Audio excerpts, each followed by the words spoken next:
Hey, what's up, everybody? BDF44 coming at you with another video. All right, so I thought the story was over for in regards to Isaiah Stewart and LeBron James, given the fact that they had obviously fined Isaiah Stewart. I figured that they would probably fine LeBron James, and that was it. But no, the suspensions did come down. LeBron James will be suspended for one full basketball game, and Isaiah Stewart will be suspended for two. Um, Not so surprised. I'm kind of happy that they didn't give Isaiah more than 2 games. I was hopeful they wouldn't. Not surprised they gave Bron a game just to be fair. I thought that was the way to go. Adam Silver tends to handle things like that pretty well. I think he did okay here. Um, I would have loved to see nobody get suspended, but I understand the importance of not seeing something like that again or trying to deter that type of behavior. So I get it. Um, Bron is going to miss the Madison Square Garden game. That's not good. Not in year, 19? Was this year 18, year 19? You don't want to miss the Garden game.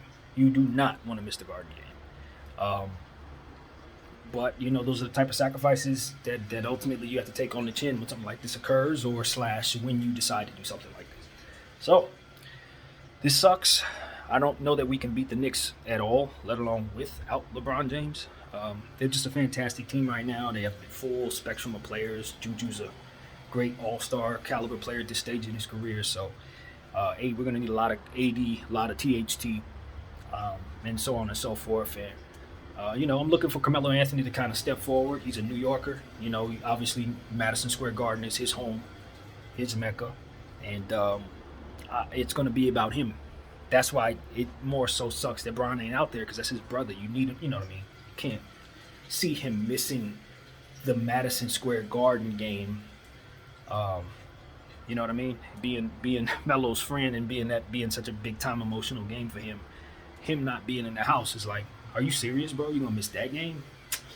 So that's how I feel about it. I don't know how they feel about it, but ultimately, it is what it is. That's the game he's gonna miss, and he'll be back out there for the Indiana Pacers, I believe I guess that's Friday. I think it is.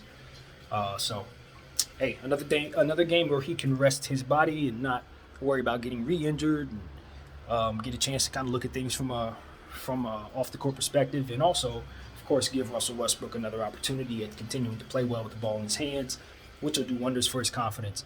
I'm certain he's going to go for a triple-double, probably more scoring than what we expected, because it's a Madison Square Garden game and no LeBron. So Russell's going to shine. I expect that.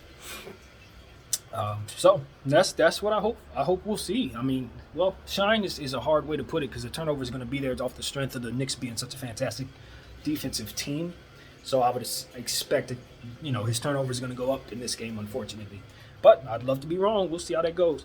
Yeah, man. Guys are going in and out of the lineup, in and out, in and out, in and out. At some point in time, we just want to start seeing some stability. Whether we start playing well schematically or not, we just want to start having a stretch where we're not missing anybody. And that's just not how it's been for us. So, yeah, man. On the other side of things, the Detroit Pistons, boy, are they thin right now. They just don't have their centers. Isaiah Stewart's going to be out for 2 games, and I'm not sure when Kelly Olynyk's going to be coming back. But all in all, they're going to run their little small ball lineups out there, and they're going to do what they do. It's not a very good team at this point, so it's not like they have a whole lot that they're trying to accomplish at this point, other than just developing their young players. So it is what it is, man. But $950,000 in 2 games. Yeah, Isaiah, I think it's time to start thinking about, trying to control that anger, brother. Trying to get to a point where them triggers don't come so easily and so uncontrollably. It's one thing to get upset, get in a little melee. That's that. But all that running, all that pushing people out the way, there are levels of what a reaction should give you.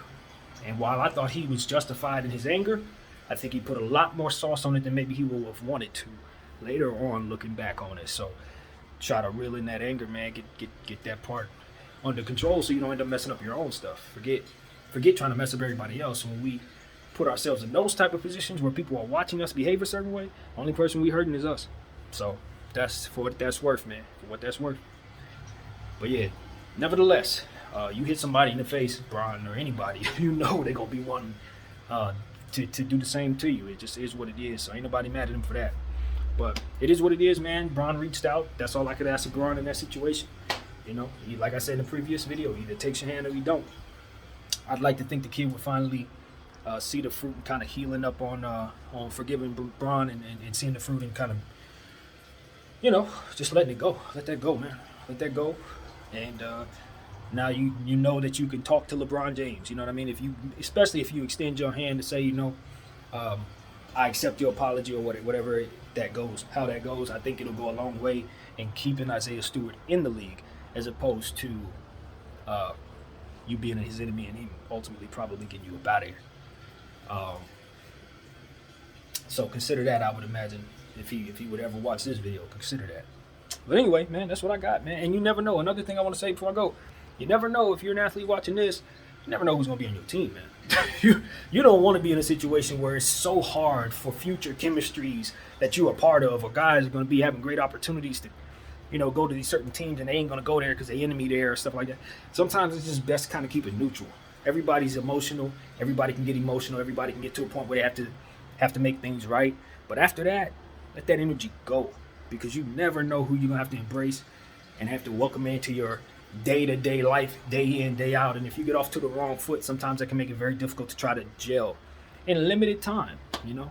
And you consider that too, because a lot of these situations you go to, you got to get to, you know, it's not just a fluid flow situation for every team. It's very, very different. So it's like you may go to a situation, you got a little bit of time to make chemistry work. If not, you out of there. And if you got beef with 7, 8, 9 dudes over different situations, it's kind of hard to build that chemistry without some real tough conversations. So if you're up for that, that's good.